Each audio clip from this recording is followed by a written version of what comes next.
তোর কদমে রান্না চলছে।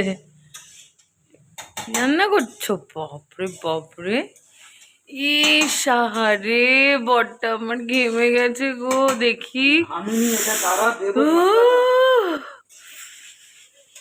মাথার ঘাম পায়ে ফেলে রান্না করছি, এরপরেও যদি করিস রান্না ভালো হয়নি, যেরকম হবে খেয়ে নিবি চুপচাপ। কেন, তুমি রান্না করলে যেরকমই হয় সেরকম তো আমি খেয়ে নিই। না, তখন তো নুন কম ঝাল বেশি, তাহলে লেবু হয়নি, তাহলে টক হয়নি, এরকম করতে পারিনি। আবার বলো লেবু আনানি।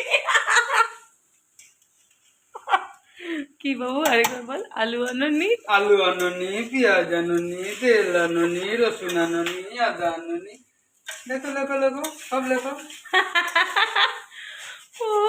এগুলোই তো বিয়ের মন্ত্র। হ্যাঁ সেই তো। আমাকে একটা দিন রাত্রির একটু আমাকে ছুটি দিয়েছে।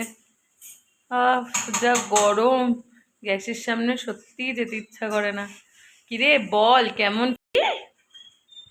High feeling? হাই। কে কতটা কষ্ট হয় দেখেছো? খেতে গেলেও তো মজা লাগে, দেখেছো?